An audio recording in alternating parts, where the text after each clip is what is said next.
else knows is I'm good. Mine's off, so I don't know where it is. Yeah, it's not this one. I don't think it's this one either. All right. Did it. Good morning. Welcome to the end-to-end analytics session here at Engage. A couple of things to start us off. If you don't have the Wi-Fi password, it is 2017. The network or the username is Engage. This is always one of the good things to get out of the way if you haven't done that. And slide decks for all of these presentations will be available at the end at 2017 slides, password SEMpdx. To kick off the session, this is something that's kind of near and dear to my heart. I'm Matthew Brown. I'm an advisory board member here at SEMpdx. I've been doing marketing for about 20 years, and I screw this stuff up all of the time when it comes to analytics setups, what I'm tracking, how I'm changing what I'm tracking, how I'm analyzing data. So even if you do this every day, if you're a marketer that does this stuff every day, there's a lot of stuff where somebody looks at something I'm doing on an account and is like, why are you tracking that? How are you measuring that? Why are you using this data this way?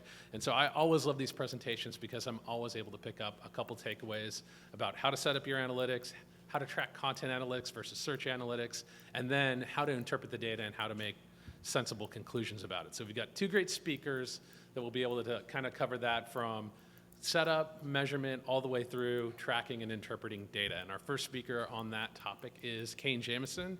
He is the founder of Content Harmony, a search marketing agency and a content marketing agency up in Seattle. Oh, good, it's gone. Nice. And so please give it up for Kane Jamison.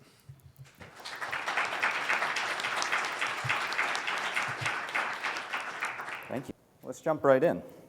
So if you can, with me, imagine for a moment, it's your first day with a new client, your first day at a new in-house job. It's that exciting moment when somebody's finally added your email address to Google Analytics, and boom, there it is. A beautiful chart with fresh data you've never seen before. You get to see all the link traffic and how much referral traffic's actually getting sent and all this fun stuff.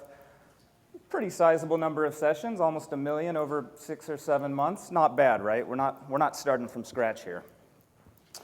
And so you get a chance to take a quick look, and then you go have your kickoff meeting with your client or your meeting with your new boss. We're going to call him Stakeholder Steve. Stakeholder Steve is Scuba Steve on the weekends, but to you, he's Stakeholder Steve, so let's stick with that. And Steve says, we have a GA account. I don't really log in there much. Pretty sure we're not getting as much value out of it as we could be. Has anybody heard this before? Because I feel like this is every kickoff meeting I ever walk into on GA. Okay, so we put on our marketer hat, we throw some UA tags and some GA.js and all these other footprints we want to track and Screaming Frog custom extraction, and we scrape the site, we get every page we can, and it looks like it's installed correctly, right? We don't have to go fix any setups where half the pages are missing code. That's great. So we zoom out a little bit, we take a look at the property and views, and nothing. It's pretty raw. There's no filtered views, raw views. There's nothing really segmented out here into different data sets. Take a look at goals in e-commerce tracking. Nothing. It's just blank. Lots of opportunity, but also lots of missed opportunity because, as most of us know, this stuff's non-retroactive. You can't go implant goals back into history in Google Analytics. We're stuck with what we've got, right? So we start looking through the data. Bummer, all that traffic, and it looks like maybe a quarter of it sent from Russia and Vitally and his friends. That's a shame. I was really excited the first time I thought Lifehacker linked to me, and then I clicked on it and realized what was going on and got really disappointed, like many of you, I'm sure. So much junk in there. So we get into our GA 101 checklist, right? We keep our raw view versus our filtered view so that we can have a few versions of data that are filtered versus totally unfiltered. We set up some client and vendor IP filters so that we're getting rid of traffic that's just, skewing our metrics from us logging in. We set up e-commerce tracking, maybe some goal tracking on a quote form or a contact form. We set up spam filters for Vitally and all of his close friends. We probably connect AdWords, Search Console, and maybe we get this all into a tag manager installation because we know we're going to need that going forward to do some of the fun advanced stuff that we want to get into, right? So now what? Because I would say for 90% of people that use Google Analytics, this is like the intermediate level setup. But if we keep proceeding with just this, we are missing out on a ton of data. If we want to answer hard questions like, what is our agency doing for us, and did those 8 white papers we paid for last year actually do anything? Does it make sense to keep investing in these 500 product videos that we're putting on our e-commerce product pages? If we want to answer those types of hard questions, we need to be tracking some better data along the way so that we've got the framework in place to actually go answer them. Because answering these questions isn't hard if we've been tracking the data the whole time. So that's our framework for today. I'm going to spend probably 2/3 of the time talking about data you should be tracking but probably are not. So we need to build out that data set. We need to do that now because when we actually want the data 6 or 12 months out, we need to do it now so that we have that in there. And then we're actually going to talk a little bit about reports and things that we can use to analyze that data once it's actually in place. Okay? All right, let's jump right in. So backing up for a minute and thinking about this in terms of content marketing, which is the part of analytics that's near and dear to my heart, and it's often one of the hardest sets of questions to answer in terms of how is content marketing performing as opposed to something like PPC. We need to think about how we are tracking the value that we create as marketers, right? We all track the end goal for our site visitors for the most part. We get those goal conversions, the e-commerce shopping cart transactions. We get that end result. If we actually want to be showing the full value that we offer as marketers, especially top of funnel, middle of funnel, content marketing types of efforts, we need to be tracking from the start of the user's journey. Did they download that buyer's guide that we put out? Did they subscribe to the email newsletter? Are they using the product comparison tools before they're shopping? And then what happens at the actual conversion? It's not just because we want to track random things, right? This is going to help us actually get some deep insights into how those pieces of content are affecting revenue and user interactions with the site, conversions, conversion values, all of it. So we need to start out by identifying the metrics that we can track at various stages of the customer funnel, customer journey, customer life cycle. They're all synonymous in slight variations in my mind. This is our agency's version of a funnel. If you didn't know this, every agency has their own pretty picture of a funnel with their colors. So this is ours, it's blue. Let's jump right in, because the way we do this is usually tracking things by brand awareness, customer engagement and product consideration, conversion, and then these retention types of metrics for people that are already customers. So at a brand awareness stage, we're looking at kind of softer stuff, but traffic by channel and medium is a pretty typical one. We also want to get into traffic by content type, so we'll talk a little bit about content groupings in a minute. We might want to get more advanced and look at variations in content like authors, not authorship, topic of the content, the word count and length, the date it was published, things of that nature. Under engagement, now we start getting into things the user's doing in relation to downloading content, either downloading a PDF or going through a gated download form, signing up for a newsletter, watching and engaging with video on product pages, or traffic from repeat visitors, so email marketing traffic, retargeting traffic, places where we know we're getting repeat traffic only for the most part.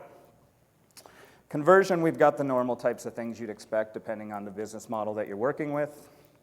And retention, we can also track things for existing customers that they're doing after an initial purchase or after a conversion, so repeat revenue, maybe content consumption, especially if we can track logged-in users in some fashion. So if we can track logged-in users that view content from our blog or from our resources page or from our customer support documents and see that they have a 40% longer average lifespan or lifetime value with our company, that's a huge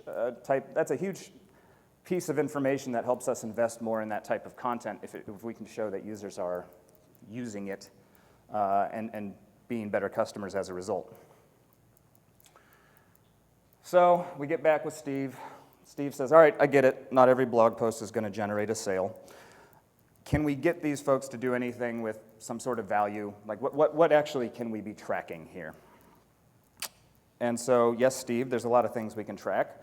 Let's start out with goals. We can get goals along the lines of content downloads, maybe gated downloads, for example, email newsletter signups, outbound clicks, maybe if we're doing affiliate marketing, especially affiliate-based clicks. We might track something based on page views per session, like engaged users that stay on the site for more than 5 or 10 page views. We might track things that are more e-commerce transaction related, like enter to checkout, purchase completed, registered for the site or for a trial, those types of things. The usual stuff you'd expect, but I'd also like to see some more content engagement, goal, and event tracking in here as well.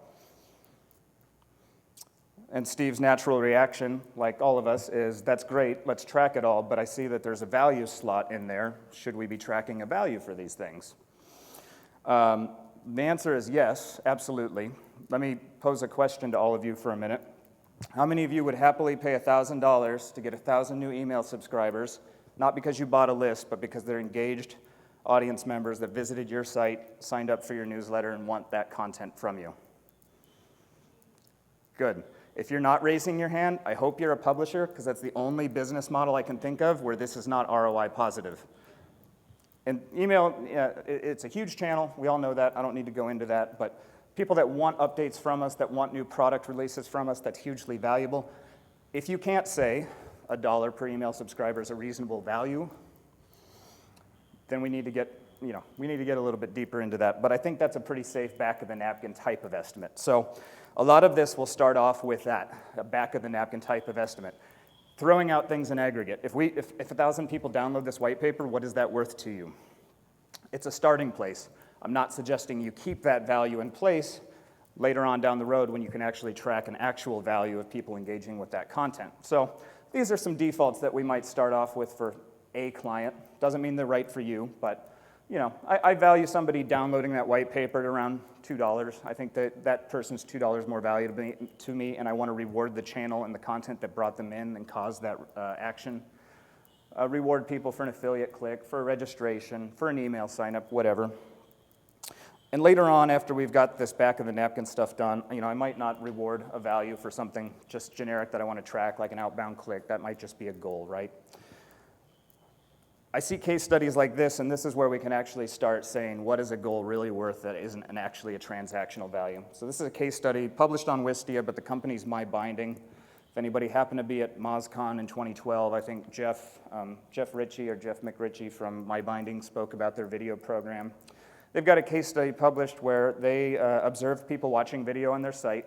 They were able to go back and say that for somebody watching a video on their site, the average order value is almost 30% higher. Person that watches the video, their e-commerce conversion rate is more than 10% higher. Per session value is 42% higher than the average visitor to the site that didn't watch a video. But the part that matters at the end is that they were able to measure their video program, just product videos, mind you, had almost a $2 million impact on gross revenue for their site. Now go back to this slide and tell me that tracking $2 for somebody watching a product video isn't a reasonable assessment of a goal value. You'll have to figure out the value for yourselves and for your business model, but I think it's very reasonable to be tracking values for all of these submetrics before they actually lead to a final conversion that has an actual revenue attached to it. Stakeholder Steve may or may not like that, though. That's pretty standard. So if Steve decides to ask, that's great, but is there some way we can separate it? Yes, there is. Let's do a primary view on our Google Analytics account where we're tracking all of these marketing goal completions and values. Let's create a secondary view where we're just tracking sale-only, hard revenue types of things so that we can view both of those equally. I'm still vouching for the primary one, having all of our marketing goals, because frankly, I think that's important for all of our analysis to be going through that lens. All right, tracking a bunch of values now. How are we actually going to use that data? Good question, Steve. The default one that comes to mind is page value, because now that we've got e-commerce values loaded in, now that we've got goal values loaded in, we can look at our content reports and say, how much is a page worth? I want to stop on that for a second, because page value is one of those things where even if you've been using Google Analytics since it was Urchin.js, you still might not have a clear understanding of what page value actually means. It's very easy to think that page value could be the value of a transaction divided among all the pages that a user views before buying something. It would be very easy to think that if we multiply page value by number of page views and add that up for every page of the site, that would equal total sales. But both of those are incorrect. So let's do a little test here. There's an example of this right on the Google Analytics help documents somewhere in there online if you want to find it, but let's do our own. We have 2 total visitors to our site, and they both buy a product for $100. User 1 looks at page A, then page B, page A, then page C. Visitor 2 looks at pages A, E, and F, and then they both purchase something. What's the page value of page C here? Is it $25 because that $100 is divided among all the pages they looked at? Is it $33 because it's divided among the unique page views and they looked at 3 total pages? Or is it $100 because that user later went on to make a $100 transaction or create $100 in value? I'll let you get your answer in your mind. The answer is $100. Because page value is not divided among all of the pages that a user looks at beforehand. Page value is the total value that a user conducted, created, did after viewing that page of a site, averaged among all the people that looked at that page during a session. So let's do another one, page A. Visitor 1 looked at page A twice, visitor 2 looked at page A once. They both spent $100. What's our value on page A? Is it $200? Is it $100? Is it $75? Answer here is $100 as well, because we're talking about unique page views. Each user looked at page A at some point during a session, went on to conduct $100 worth of value. The average value, the page value for page A is $100. All right, let's get out of that because it feels remedial. The reason I wanted to cover it is because when we talk about page value, it's important that we're talking about it in a relative sense. The value of this page is not this times the number of sessions, and that's just how it is. And then this is the value of that page, and we can add it all up. We need to talk about pages compared to one another. So people who visited the case studies page of the site were twice as valuable as visitors to the service page. That's a reasonable way to use page value. Last week's blog post generates twice as much value per session as the other posts we published last month or last quarter. That's a reasonable way for us to use page value. So we get back with Steve. He gets it. All right, that's fine. Doesn't seem very actionable now that I understand how it's working, but it's helpful. Is there a way that we can compare all of our blog posts together, or maybe all of our product pages together, so that I don't have to sit there and go one by one through the thousands of pages on our site? And the answer is yes, through the relatively new magic of content groupings. Content groupings have been around for a couple of years, but they feel new to a lot of people that have been doing GA for a while, and they're often not set up. I've never taken over a client account that had one of these set up. It's always something we have to get in there and do.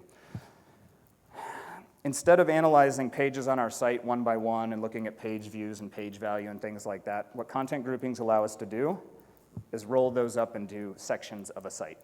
So instead of looking at 1,000 blog posts one by one, I can look at the entire blog's performance over a period of time and compare the average page value for those types of pages versus other types of pages on the site. Now that's hugely valuable, not just because I can see the average page value for a content type, but all of a sudden, there's a bunch of what I would call noisy metrics that are way more useful. If a client starts talking with you about bounce rate on a specific page, like just I hate that conversation because it goes nowhere. It doesn't really tell me much. A 98% bounce rate on a blog post could be great because they found the information they want, right? But if I start comparing bounce rate by specific pages of the site based on what I want to do, what I want the visitor to do on that page type, that starts becoming helpful. And if I go ahead and segment this out by something we'll talk about later, because I'm going to show you how to track A/B testing, for example, and I can look at A/B test on a specific content group and see the page value and bounce rate and things like that for the 2 split tests, that's immensely valuable, and it's way better than having to export this all out into an Excel and mash it up yourself and have one of those ugly Excel charts, because I dislike that. I'd like to do it natively. So, content groupings are easier if you have a clean site structure with subfolders in place. Some of us do, some of us don't. That's my preference, pardon me, because we can just say it starts with or contains a certain URL slug. But that's assuming that you're creating a content group based off the site structure. That's where I recommend starting, but you can create it a number of ways. It's also possible to fire off content groupings through on-page code or through tracking them in Tag Manager. So there's a bunch of options there. If you just search setting up content groupings, there's plenty of tutorials online. One last thing I'll leave you with is just some blog posts that I appreciate on content groupings that show some more interesting use cases for them. I will especially point out the middle one by Mike King over at iPullRank. They figured out a good way within their CMS WordPress to fire off a specific value based upon the stage that the user is likely at in the customer journey, so awareness, engagement, conversion, retention.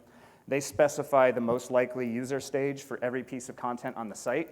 That gets fired into a content grouping, and then they can analyze what users are doing based upon their likely stage in the funnel, what funnel stage types of content are generating traffic from organic versus other channels, things like that.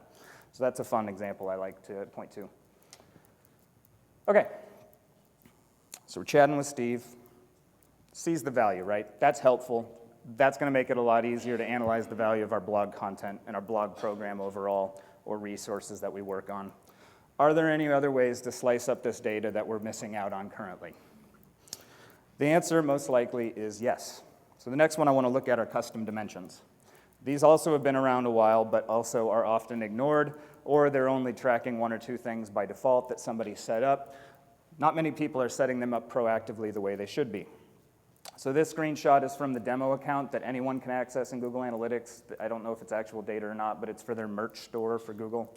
And they show some examples of custom dimensions for logged in status, if somebody's logged into the site, product ID, so that we can browse by product ID or SKU number rather than by URL of the product, user category, sales region, shipping method.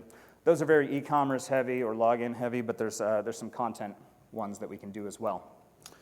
The best post I've seen on how to use these for content is from Martin at The Next Web. I think he's their marketing director, head of SEO, something like that. He's got a post on 50 or 60 custom dimensions that they are using in Google Analytics.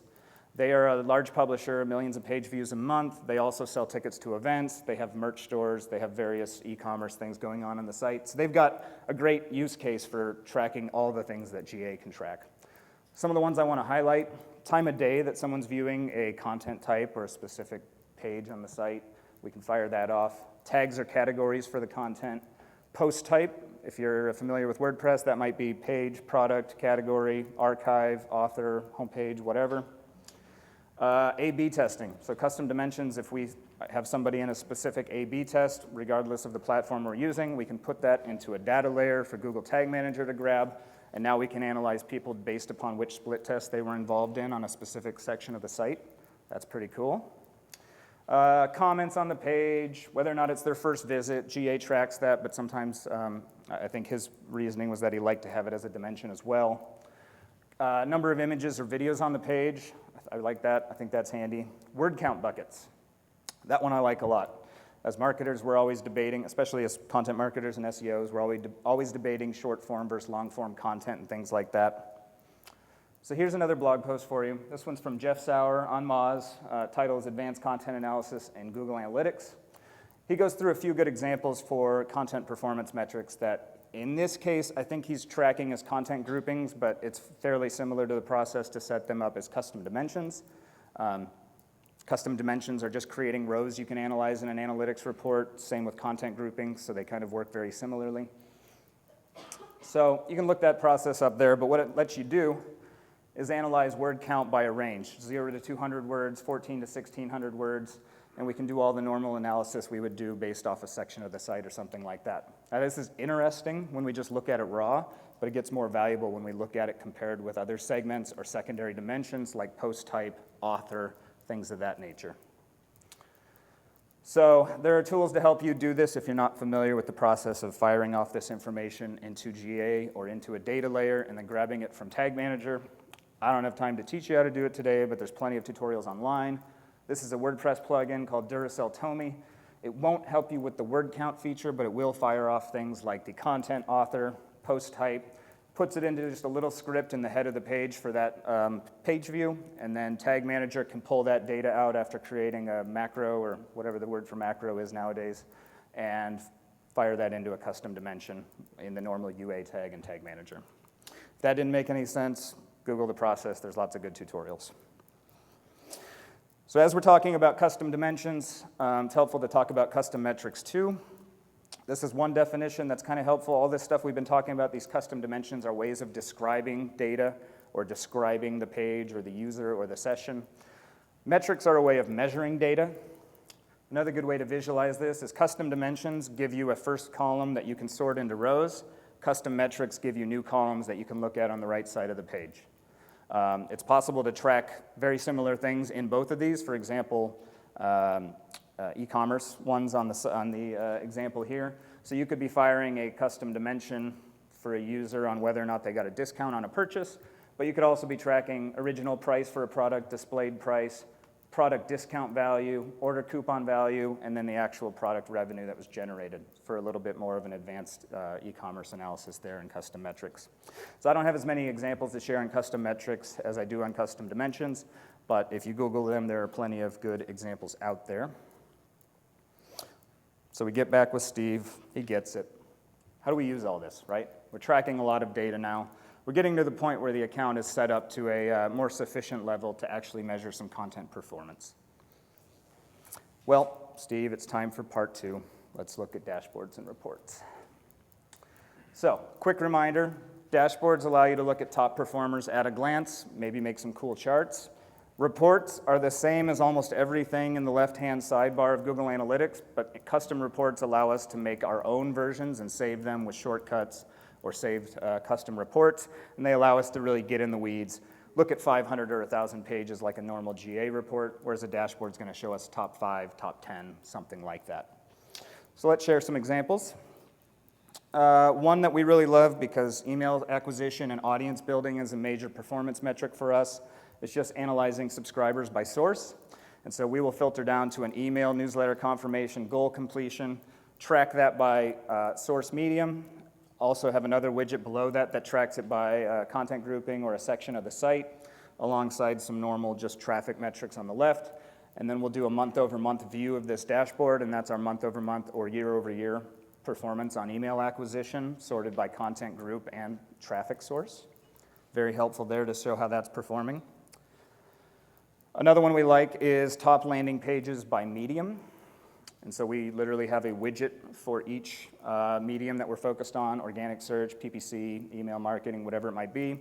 We show we can either show the top 10 pages by sessions if we're concerned more about volume, or top 10 by actual goal completions. The difference is just which column goes first. With all of these, I don't have links to saved versions of the dashboards, but once you've created one widget in a dashboard in Google Analytics, you can create 1,000 widgets. They're fairly straightforward once you get the process down. If you want to refer back to these slides, it's slide 40 to 50 kind of range or something. And you can just look at what the columns are, and that'll help you build those out in your own dashboards. So, getting back to word count, what if we wanted to analyze content links that drive the most traffic from a specific medium and have the strongest page value? So our strongest converting landing pages by word count from organic search. That's the type of thing that we can set up a default report so that we can check that weekly, we can check that monthly, or whatever variation is going to help us the most in our analysis. If you want to expand your word count, you could just do a 0 to 800 words, 800 to 2,000, or 2,000 plus, and keep this much simpler, a little less granular, and then you can see a very short, medium, long form type of assessment. Or if you wanted to, you could even say short form, long form, medium form, and not do the number range.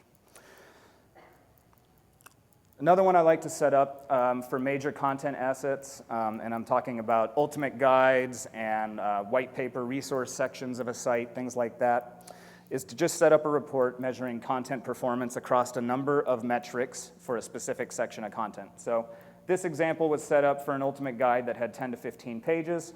We're tracking the normal sessions and page value. Data's not totally filled out in the screenshot, but you can visualize in your head. We've got tracking outbound affiliate clicks, because affiliate marketing for this guide is one of the main goals. AdSense units viewed and clicked, and then total outbound clicks to other traffic sources. And we can measure that coming in by source, or segment this in a number of ways, or just measure it over time. If you set this up at the beginning of a project, a year from now when you want to say, hey, did that ever work out? And you actually have some organic traffic coming in because it takes so long to rank for those head terms you're targeting, a year from now you've got the dashboard in place and you can measure that over time and it's just ready to go saved there. So that could be a standard part of a a content project launch. This one's a shortcut, meaning it's just a normal report in the left sidebar of analytics, but we can save a shortcut so we don't have to fill out the secondary dimensions and things each time. If you, like me, are annoyed by the conversion section of Google Analytics focusing entirely on traffic channel and very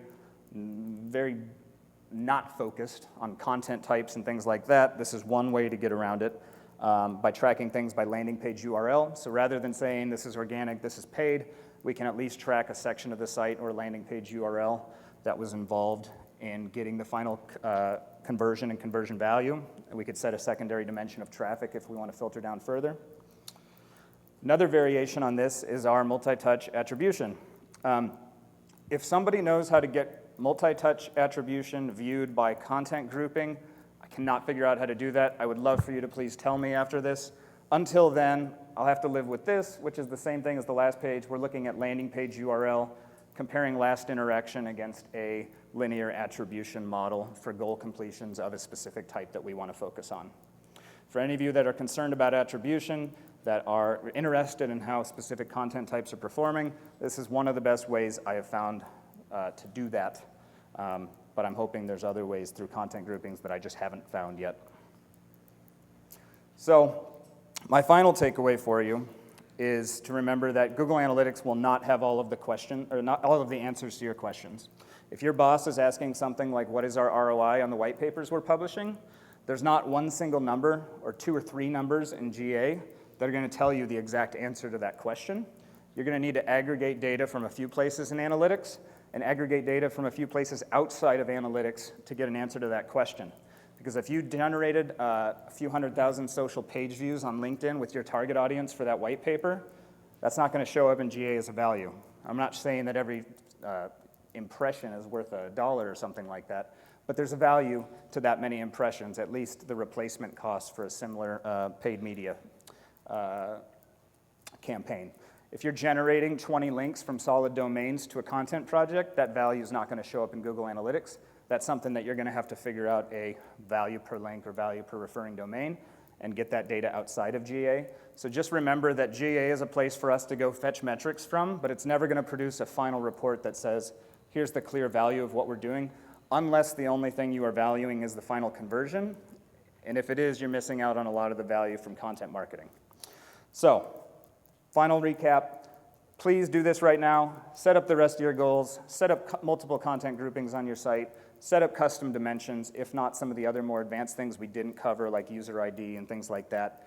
Afterwards, get your monthly and weekly types of dashboards set up across a number of different answers that you frequently ask, and make sure you have good non-GA tracking for those metrics that aren't going to show up inside of Google Analytics.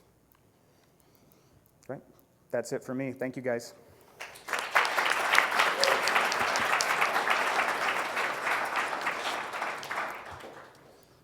All right. Our next speaker is Leslie Toe from 3Q Digital. She's the Senior Director of SEO for 3Q, and I know that they do a lot of paid search work, and when you're working with a lot of paid search data, I think that can inform how you change your content and SEO analytics strategy too, because you're so used to making changes based on large groups of data. So Leslie will talk about how to make changes and how to interpret data and how to make smart decisions based on that data. So please give it up for Leslie Toe.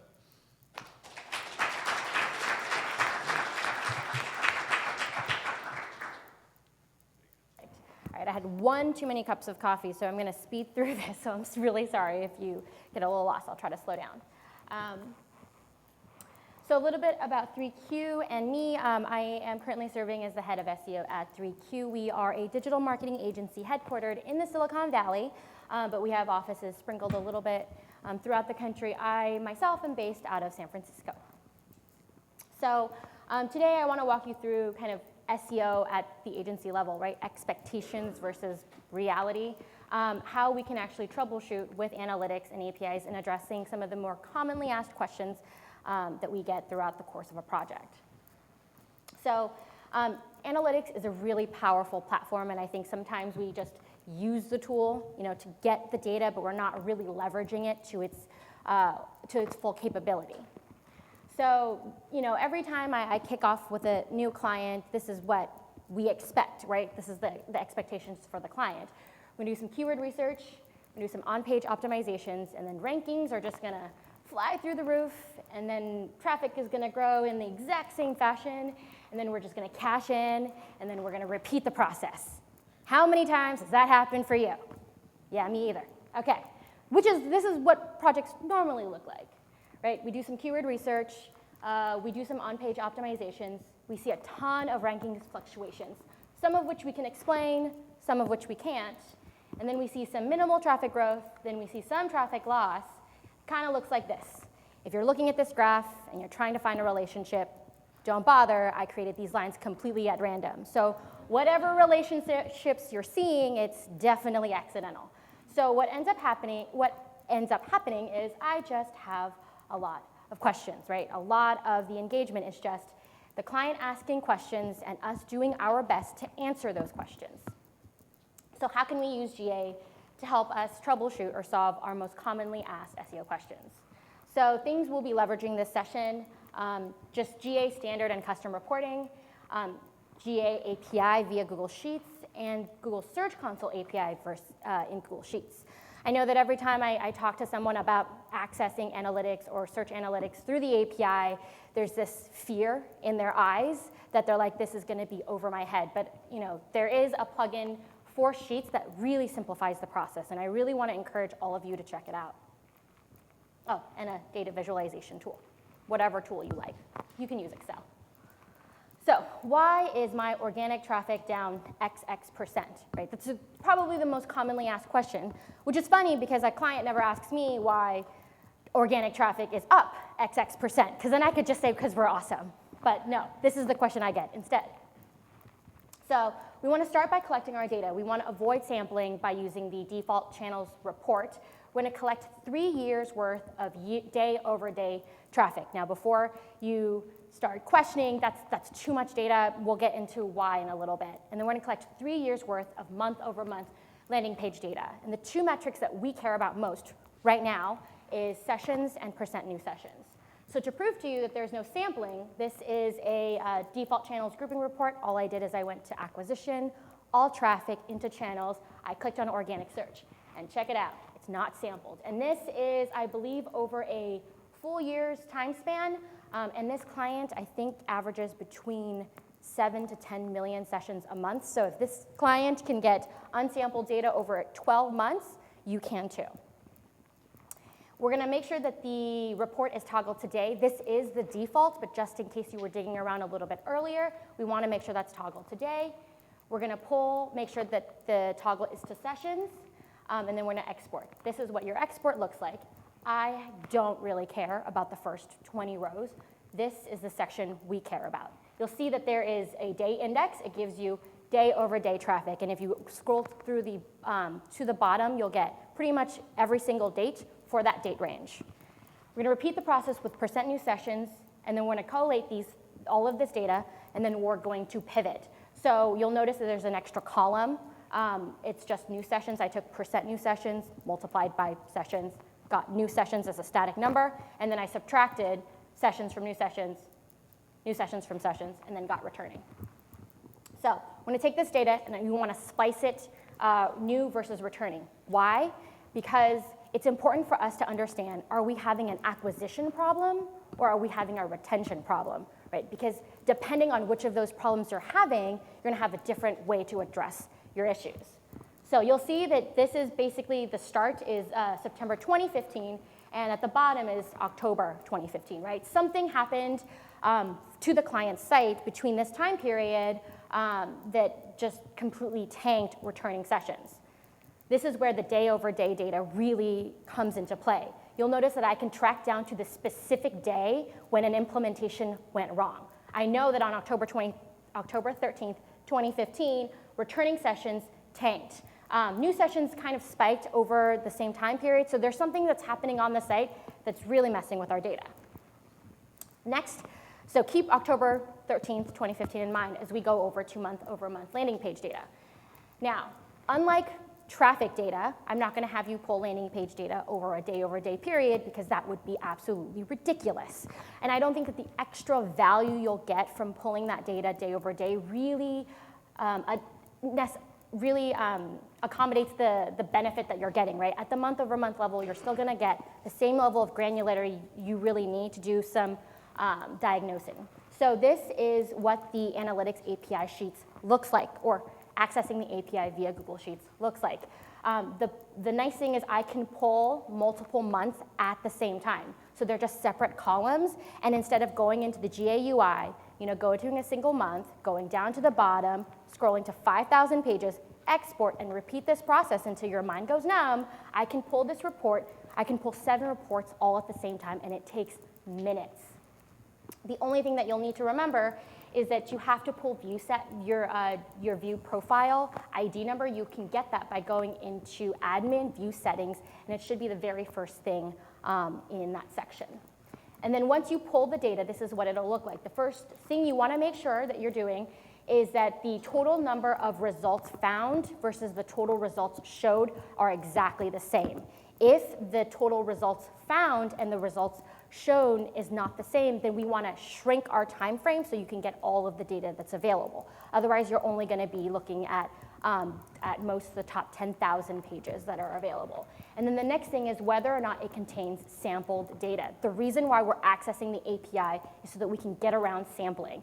I know that it's going to show you a representative sample of your data, but we still want to be as accurate as possible. This allows us to do that. You're going to, again, collect 3 years' worth of data, and then you're going to segment. OK, so I broke up the entire data set into meaningful sections. And I know that there's a lot of numbers here, but the first thing we want to look at is Section 1, the home page, and Section 8. You'll see that in a single year, Section 1 lost 7 million sessions.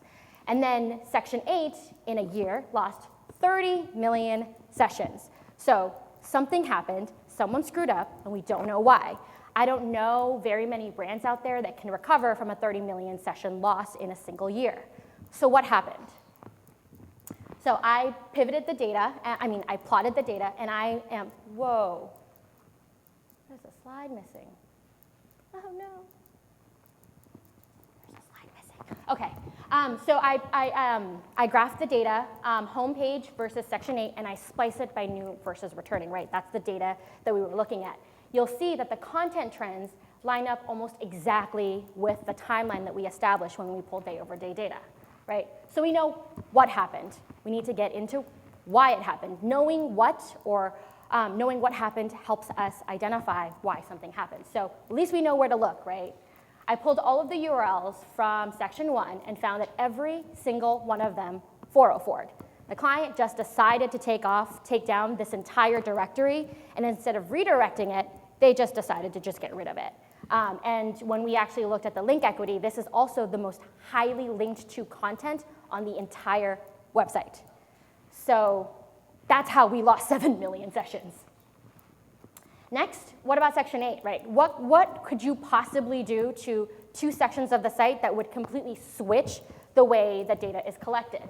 So I wanted to check out mobile versus the full website. And you'll see that when you actually look at it in aggregate, it doesn't look that meaningful, right? In aggregate, there's going to be, the data looks very similar. The trends, there's not really a lot of insight that you can gather. But if we break it out by month, you'll see that the mobile version of the homepage didn't exist before October 2015. And if I actually expanded the time frame for you, the only section that existed on mobile was Section 8. None of the other sections were available. So basically, the client had one section that was running on mobile for about 3 years, and then they decided on October 13th, 2015, that they were going to launch a brand new mobile site. And it didn't really work out for them because they implemented redirects incorrectly. So instead of redirecting users to places where they should go, they just went ahead and used cookie information and decided if you are a new user, we're going to send you to the homepage. I don't care what you were trying to look at, we're going to send you to the homepage. If you were a returning user, then you'll go to Section 8. So that's how we kind of lost all of that traffic. Now, this is a lot of detail. What am I trying to tell you? We can sidestep the limitations of GA by exporting the data outside of the platform, right? If you're trying to do a lot of this diagnosis and you're going to do it in GA, you're going to spend hours and hours and hours, and all you're going to be doing is dealing with noise. If we pull it out of the platform and then using Excel, Tableau, what have you, you can actually see trends a lot better. Knowing exactly what problematic metric you're trying to solve for will eliminate the need to dig around the platform, right? I didn't look at e-commerce, I didn't look at revenue, I didn't look at bounce rate. I looked at specifically for sessions and new sessions because the client was concerned that traffic was down, right? I don't care about any of the other metrics. I'm just trying to solve for what happened to my traffic. If you start with sessions and percent new sessions, and then you can then investigate whether your problem is a retention problem or an acquisition problem, or in this case, it was a redirect problem. If you aggregate the data day over day, it allows you to pinpoint to the exact time frame that something happened, right? Then you can go back through your implementation log. What did we do this day? What kind of implementations did we launch? Can we actually go back and try to fix that? And then landing page data allows for greater granularity. If I look at a site as a whole in aggregate, it's hard for me to understand what happened. Clearly, not all of the traffic was down simultaneously for every section of the site. If you're looking at them as a whole, you're not going to be able to understand whether or not there's something that we can actually do to recoup those losses, right? So now we're in the process of trying to redirect all of section 1. We couldn't have known that if we didn't actually do our work and pull the data for all of the landing pages and actually start to segment. Are our on-page optimizations driving meaningful growth? I think SEO attribution is a really difficult question to answer, right? There's too many factors at play that I think can make it difficult for you to really talk about the value of SEO. So we're gonna do the best that we can with the metrics we have available. So before we even get to our on-page optimizations driving growth, we'll want to answer a couple of other key questions first, right? One step at a time. How have optimizations impacted organic impressions? Are our optimizations forcing Google to serve our content more, right? That's a key question that we want to know. What about average position or rankings? What did they look like before we implemented versus what they look like after? And whether or not these additional impressions and improved position have translated into clicks, traffic, and revenue. And then what do we do when we get the answers to these questions? The things that you'll need is day over day Google Search Console data. The metrics we're going to be looking at in particular for this is going to be impressions, CTR, and average position. How do you get day over day data from Search Console? There are two ways. You can either pull them from the GA interface. You can go to Acquisition, Search Console, Queries, and Landing Pages, and pull from there. Something to keep in mind, this data expires every 90 days. So if you're not pulling this data, if you try to look back a year from now, you're not going to have it. So do yourselves a favor, go in and start exporting this data. We have a reminder set up every Tuesday to have my AMs go into all of their search analytics accounts, export it, send it to our database manager, and it just gets collected in there. And then we have a Tableau dashboard that's set up so they can export that data whenever they want. The case for using GA as a way to get this data, you can easily tie search analytics page data, so from impressions to clicks to average position, straight through your analytics metrics, things like revenue, sessions, bounce rate, right? Those are important metrics to have. You can only do that if you pull it from the GA UI. If you're pulling from Google Search Console, you're not going to get this information. The second way you can do it is pulling it directly from the API. And you can do this by an add-on for Google Sheets. It takes 2 seconds to add on, and add on to your Sheets, and I promise you it's really easy. This is what it looks like. So I just pulled our website data for our 3Q site, and you'll see that there are 4 columns here that we have that you're not going to get anywhere else, right? Date, query, down to the page, and then by device. I can't remember the last time I looked at page next to query together, and seeing this for the first time just made me so excited. It was like getting a present on Christmas Day, right? Obviously, this data shouldn't be your single point of truth. There's always going to be data collection problems. But what I want you to take away from this is directionality, right? What are the queries that are being served with this landing page? Does it make sense? And what do our average positions look like across different devices? So the pluses on this is that you can get all of the data, not just the first 5,000 rows, not just the first 1,000 rows, I mean every single row of data. You can tie search query to page to device in a single report, which you cannot get anywhere else. And then you can slice it by day. So instead of having to send my AMs to re-pull the report on Tuesday, right, I can just have them do it once a quarter. Saves a lot of time. But the one thing you won't get is it won't tie back to GA data. So you have to make a decision. What's more important to you, tying it to GA performance metrics or understanding how your queries are being served, and then make a decision from there. For our cases, I pulled from the GA UI, mostly because that's been how That's how we've been collecting this data for over a year now. So the dotted line is our implementation date. The first thing we wanted to look at was how impressions for our optimized group or our active group versus our non-optimized or our control group have trended over time. And you'll see that the trends are fairly similar. There's a lot of noise, right? The only differentiation is pretty much at the beginning of January, we saw a surge in impressions for our non-optimized group and a drop in impressions for our optimized group, which is not a great way to start, right? That's the opposite of what you want to see. You want to see your yellow really go through the roof. So let's dig down a little bit further. This is CTR mapped for our optimized group versus our non-optimized group. And you'll see that for our optimized group, even though we saw a surge of impressions, the group didn't really do anything with those additional impressions. Click-through rate fell. We didn't touch those pages. They just dropped all on their own. Now, I pulled down, and again, we're going to splice this data, and we break it up into groups. Now, for this particular client, we broke it up by slug, right? It's an e-commerce client. We can easily see this data. Now, why are we breaking this up, right? Because not every single section was treated properly, treated the same. We want to make sure if we're not seeing performance improvements, where are we seeing performance declines? This is not to go into the account to confirm our bias that our optimizations are obviously helping the client. This is to figure out what's working, what's not working, and how can we change what's not working. And you can see here that dresses actually improves, and everything else didn't really work. So now we have to go back to the drawing board, especially for our accessories, to make sure that our optimizations weren't working. What can we do to improve that?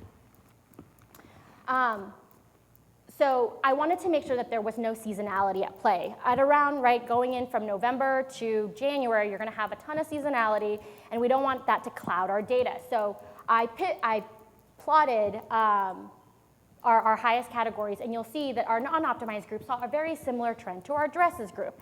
There is some seasonality at play, but when we actually pulled that data out, dresses grew at a more aggressive rate. So there is some variance between our optimized and non-optimized group. So at least our biggest category is doing better today than it was before we optimized.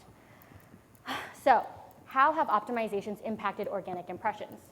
Impressions trend with the rest of the site, right? So our keyword optimizations have not expanded the reach of our client's website.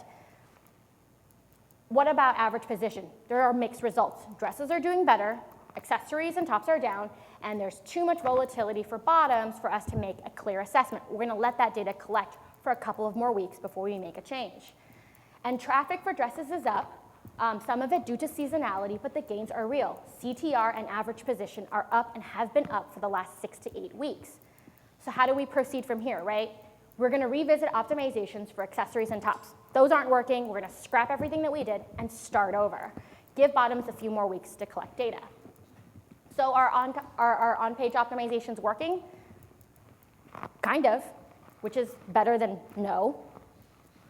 You're going to use search analytics to measure the impact of your optimizations, right? Putting money where our mouths are, showing it with actual performance. If you leverage search analytics data in conjunction with rankings data, it'll give you a better understanding of your customer search behavior from really that impression all the way through the conversion, whether or not that conversion happens. Impressions over baseline will give you an idea of how well your optimizations are expanding your overall website's reach, right? If impressions are growing, that means you're growing the total number of keywords that your site is targeting, which is great.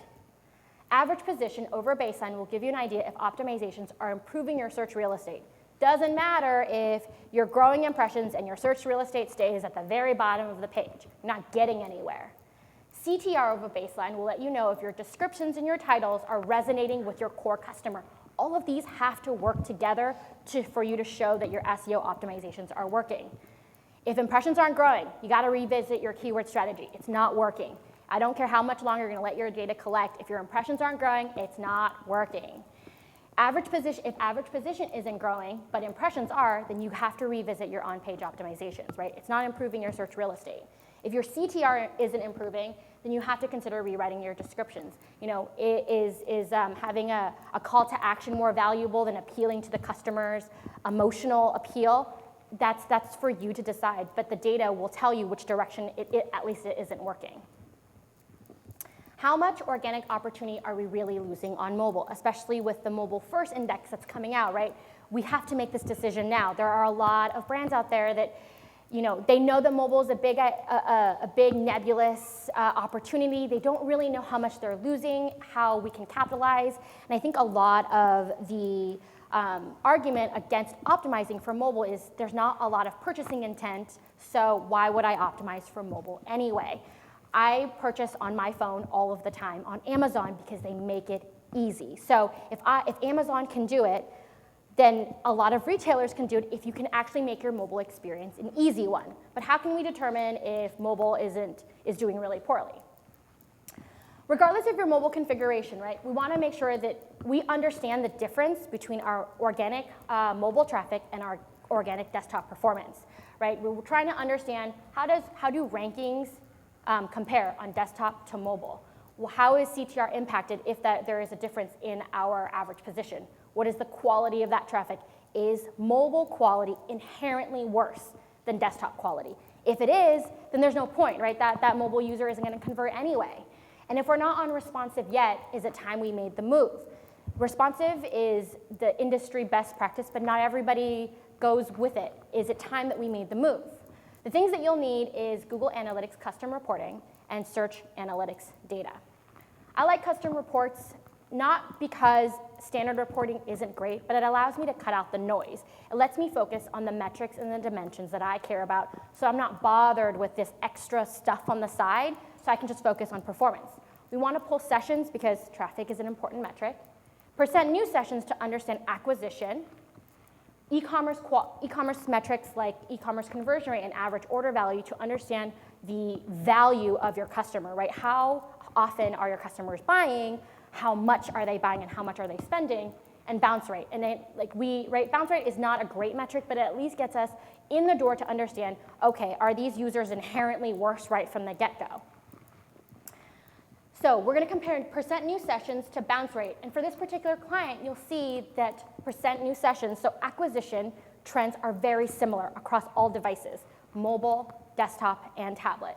Same thing with bounce rate. Mobile quality is slightly worse, but not so much so that we would expect mobile conversion rate to be less than half of desktop. So there's something, so it's not necessarily an acquisition problem.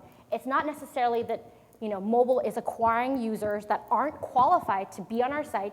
It's that there's something wrong with our mobile experience that's not forcing them to convert. So this is a lot of tables, and I'm sorry, but the first table is to show you what the value looks like, right? If we were to double mobile conversion rate, right? So going from 1% to 2%, revenue would grow by 1 million, keeping all other devices the same. If mobile was at parity with desktop, we would grow the site revenue by $2 million, all by improving our mobile experience. So not fully capitalizing on mobile volume comes at a huge cost. When 42% of our traffic is converting at 1%, that's so much opportunity that you're losing because you refuse to make your mobile experience better. So what about organic search quality? Maybe it's because I have a lot of prospecting and I have a lot of informational clients that they're not trying to convert. So we looked at impressions, clicks, click-through rate, and average position by device. Oops, go back. And you'll see that mobile average position is not only better, they click through more. So the argument can be made that the mobile user is more, they want to come to your site more because you're appearing better anyway, right? At an average position of 7.4, you're on page 1. That's the promised land. That's where you really want to be. Your desktop is averaging at 14.9. And the click-through rate, the difference in those average positions shows in the click-through rate, right? We're getting 2 million less impressions, but we're getting 34,000 more clicks. So mobile clicks, people are more click happy. They're going to come to your site. So it's definitely not about an acquisition problem. It's not about our optimizations. They're just not doing anything when they get there. So if we actually combine that data and put them side by side, you'll see that in organic search, mobile is outperforming desktop with a much stronger average position and a far better CTR as a byproduct of that improved average position. But the site doesn't convert non-desktop users well. So I'm not just talking about mobile, I'm talking about tablet too. Tablet is converting at 1.65, mobile at 1.09, and desktop at a whopping 2.70. That's so much opportunity that we're losing because we just aren't optimizing either experience for their appropriate devices. The disparity between desktop and mobile site is very clear. If we make the move to responsive, it's not to consolidate the site. The move to responsive should try to close this gap, right? I don't want to push responsive as this mobile configuration that's going to change your life. What I'm trying to push is for a mobile experience that's going to close this gap, this performance gap between mobile and desktop. So average position, it's better on mobile. CTR is also better on mobile because we have a better average position. And the quality is relatively even across both devices. Mobile tends to bounce a little bit more quickly, but only by a relatively small margin. And the huge conversion disparities across 3 devices means that despite stable user quality, the experience just isn't there. So if we do move to responsive, it needs to be in an effort to actually shore up the mobile site or shore up the experience across all of our devices. So when we combine data from different sources, we can see a lot more information. Google Analytics and Search Analytics are great reporting tools, each with their own strengths and their own limitations. And custom reports are an easy way for you to get the data you need quickly and efficiently without any noise. And Search Analytics API is a great way to pull data quickly so that we are not fumbling around and trying to deal with the funkiness of the GA UI. You can pull it straight from the API, and I promise you it's so easy that you'll wonder why you never did it to begin with. And then combining your data where it makes sense can lead to great insights for the entire search cycle. That's it.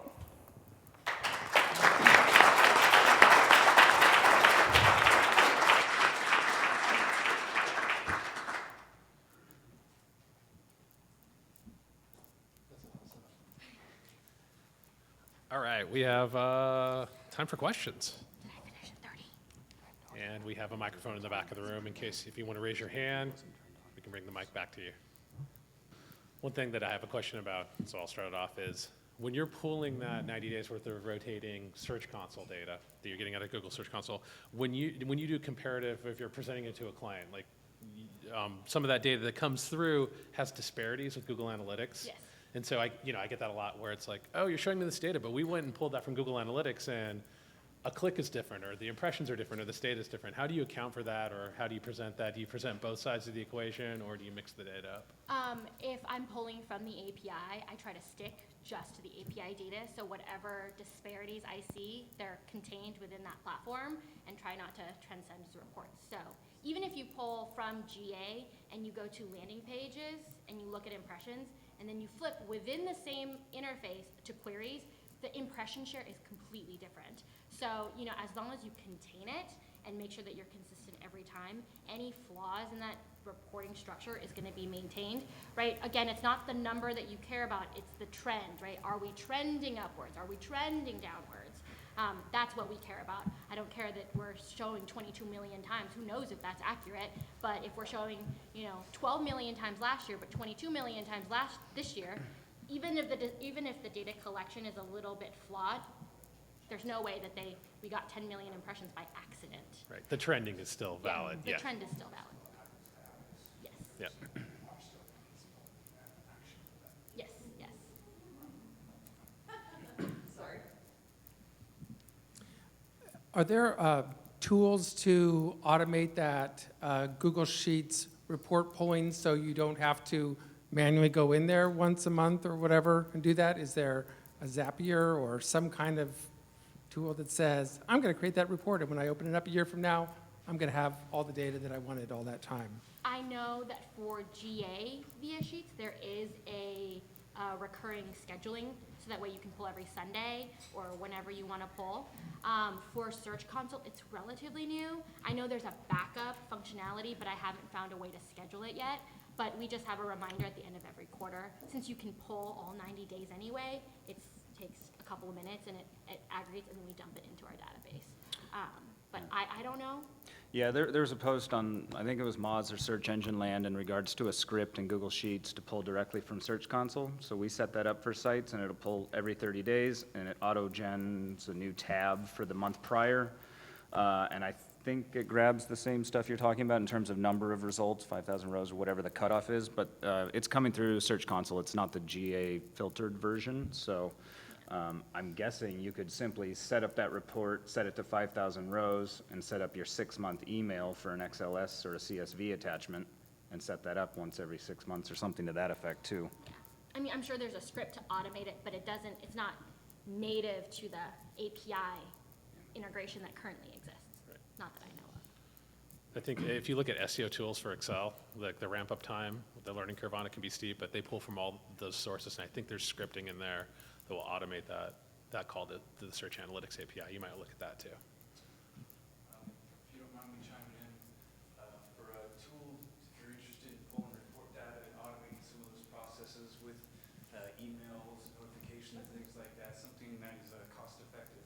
Cost-effective and pretty cheap is actually SEMpdx, and it actually uses and integrates with Google Sheets and Google Docs and things along those lines, which most people already use and already have accounts.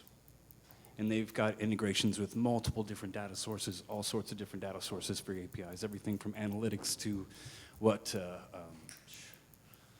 I can't think of it, Adobe Marketing Analytics. Omniture? Omniture, yeah, things along those lines. It's called Supermetrics. Yes. Nice.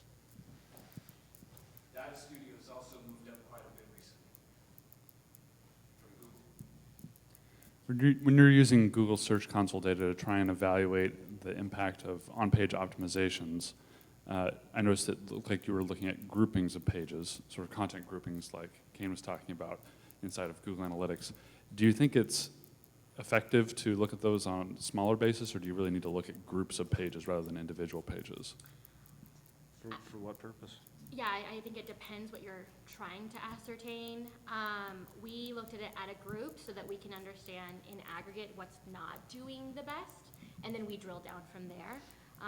So I think it's entirely up to you how you want to take in that data. I think it helps to start at the highest level and then drill down. Otherwise, you're just throwing darts at the wall to see what works. So, grouping them first to understand general trends and then drilling down. Yeah, when we see clients diagnosing bigger drops, especially clients that have a significant number of page templates, it's usually by page template. There's a certain page template that got indexed at a certain time frame that was thin on content, and that's what drove a specific drop across the site. And so going by page template instead of a URL structure might be a good approach, and then you can set up multiple content groupings to do a high level versus a very granular level so that you can track both of those. And I think the content groupings feature is a good way to get half of the functionality Leslie was talking about in the first example within the native interface before you have to go exporting it out into Excel and creating that on your own through however you're filtering the URLs. So it's good to have it in place, and it makes it easier to go and get the data in a more elaborate format from the API later on.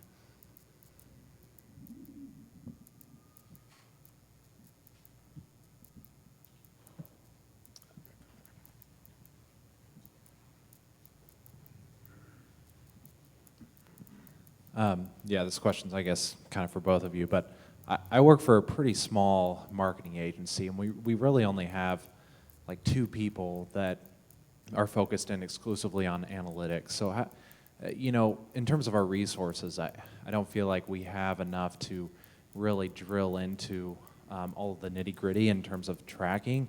At least, it may take several months to set up everything. So how do we begin prioritizing analytics? Do you focus in on one client and just like really get deep with that client, or do you just do like baseline across all of them to begin with? Well, as the smaller agency person here, I'll start, I guess, because there's only 2 or 3 people on our team that really get into GA on that heavily of a basis every month.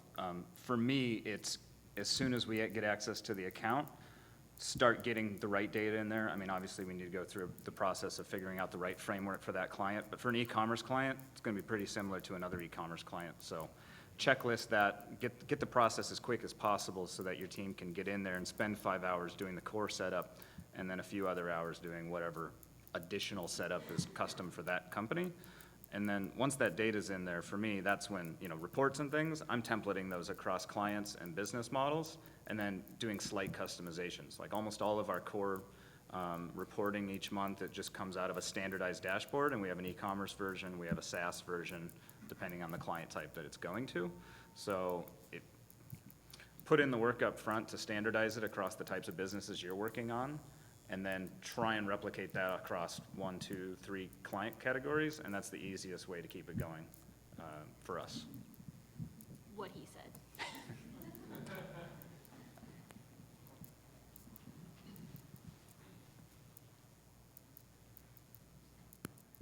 This question is for Kane or whoever. Do you have any good recommendations for content grouping on-site search data? So say you have hundreds of thousands of on-site queries and they're just a big pot. Do you have any directions you would go with content grouping? Then also, do you have any good examples or blog posts you'd recommend looking at? So within any content group, you can have an unlimited number of groups, I believe, and then they fire off in the order. So if I had, say, 5, so one of the examples I kept referencing was a publishing site we work on where there's 5 core content topic areas. But within each group, there's probably 500 different keyword sets. So you could literally just fire off a content group that has, if it features this in the URL and this and this and this and this and this, go through that for a topical area, do that for another topical area. That's a lot of manual setup, but you could do it in a regex so that it's just word pipe, you know, put it all in one, and then do it in the order that it's most likely to, you know, so that the first stuff, the important stuff comes at the top of the content grouping. Or you could do something on the CMS side to fire that off based upon internal data, so that when somebody publishes a page type, they just pick one of the 5 categories and they fire it off that way. And so it really just depends on how the search results are working on your CMS in terms of which one's easier. But that's how I'd start. And then you create the content group and you figure out there's 20% of pages that are not set. What are the keywords that we're missing out on? Let's go add those back into the main content group. And over a couple weeks, the majority of your search terms will be categorized properly. Yeah, when we categorize content groups, we actually do it outside of GA. We use Tableau, and it's an expensive tool, I know, but it's worth the money, I promise you. I don't even use it to create dashboards. I just use it to help me visualize the data and split up my data set, right? So the Tableau, I use a calculated field, right? And it just dynamically sorts things in the order that you write them, and then you just break them up into sets. And I always have a else other at the bottom, and when other gets really, really large, then I know my group isn't working. And the way that Tableau works, right? Once you backfill the data with your new information, it'll just continue updating. So you just have to write the rule once, and once the data once your other category gets too big, then you can kind of go back and revisit. So I write the calculated field in Excel, and then I dump it into Tableau. But yeah, I think Tableau is a great tool for us to use to understand our data better, not just to build, you know, pretty dashboards that have lots of cool heat maps. It's a great diagnosing tool too. Yeah, agreed. All right, we got time for one more.